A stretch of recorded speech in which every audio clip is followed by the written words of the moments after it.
মদ্যপ অবস্থায় স্ত্রীকে কুপিয়ে খুনের অভিযোগ উঠল স্বামীর বিরুদ্ধে। ঘটনাটি ঘটেছে রানীতলা থানার কাতলামারি পুটিপাড়ায়।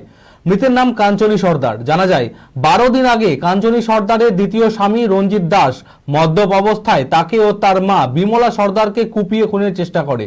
বিমলা সর্দারকে কলকাতায় রেফার করা হয়, কিন্তু চিকিৎসার অভাবে মেয়ের বাড়িতে থেকে বৃহস্পতিবার সকালে মৃত্যু হয় কাঞ্চনী সর্দারের।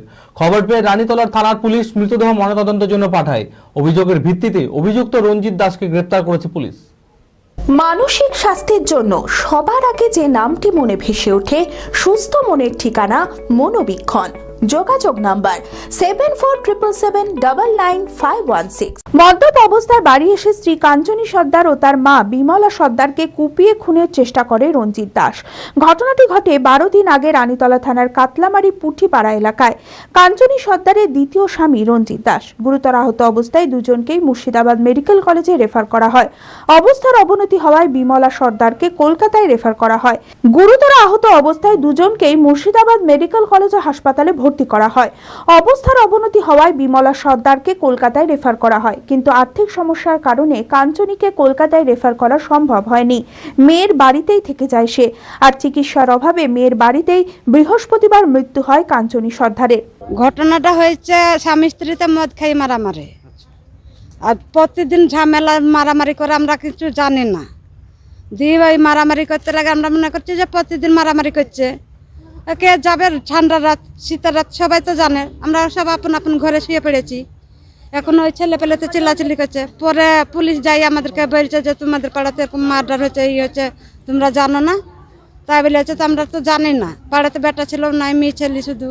কিসের কারণ বলছি তো মদ খেয়ে এসে মারামারি কুদেল দিয়ে মাথায় মুখে আঘাত করেছে, সবই করেছে। ওর মেয়ের বাড়িতে ছিল, দিয়ে ওখান থেকে এখন আমরা কিভাবে করে জানতে পাই, দিয়ে আমরা আবার দেখতে আসি মেয়ের বাড়িতে। হ্যাঁ, মেয়ে তো চিকিৎসা করেনি, যেটুকু টাকা নাই পয়সা নাই, কি করবে, গরিব মানুষ, চিকিৎসার বেগরে মারা গেছে। খবর পেয়ে রানীতলা থানার পুলিশ এসে মৃতদেহ উদ্ধার করে ময়না তদন্তের জন্য পাঠায়। অভিযোগের ভিত্তিতে অভিযুক্ত রঞ্জিত দাসকে গ্রেফতার করেছে পুলিশ। আমার দিদার সাথে মার সাথে মারা তো বাড়িতে ছিল, আমি আমার শ্বশুর বাড়িতে ছিলাম। ফোন করে বলে তোমার মাদের এরকম এরকম ব্যাপার। তারপর আমি যে দেখি তো হসপিটালে, বহরমপুর হসপিটাল মেডিকেল আছে। আমি গেলাম, যে বলছে তোমার মাকে কলকাতায় ট্রান্সফার করেছে। আমি বললাম যে কলকাতা ট্রান্সফার করেছে, এখান থেকে গাড়ি দিবে না? ওনারা বললো গাড়ি দিবে না, নিজের টাকাতে নিয়ে যাও। আমি বললাম যে আমার এত টাকা নাই, আমি নিয়ে যেতে পারবো না।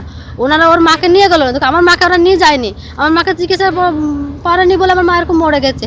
আঘাত খেয়েছে মাথায়, বাবা মেরেছে, সৎ বাবা। মারলো কেন? তো মদ খেয়ে ঝামেলা করতো, অশান্তি করতো, প্রায় বলে ঝামেলা হতো। আমি ফোনে শুনতাম যে প্রায় ঝামেলা হচ্ছে ওদের। অ্যাপেলো মার্বেল মুর্শিদাবাদ তথা রাজ্যের সর্ববৃহৎ মার্বেল প্রতিষ্ঠান। সমস্ত প্রকার মার্বেল, গ্রানাইট, স্যানিটারি ওয়্যার ও ফিটিংসের বিপুল সম্ভার। সমস্ত রকম সাইজের টাইলসের অফুরন্ত সম্ভার। আর.এ.কে সিরা কোম্পানির অনুমোদিত ডিলার আমরাই। কাজারিয়া টাইলসের মুর্শিদাবাদে আমরাই একমাত্র স্টার ডিলার। বিশদে জানতে আজই যোগাযোগ করুন Apollo marble, Chuapur, Baharampur, Murshidabad. Mobile number 9474102078।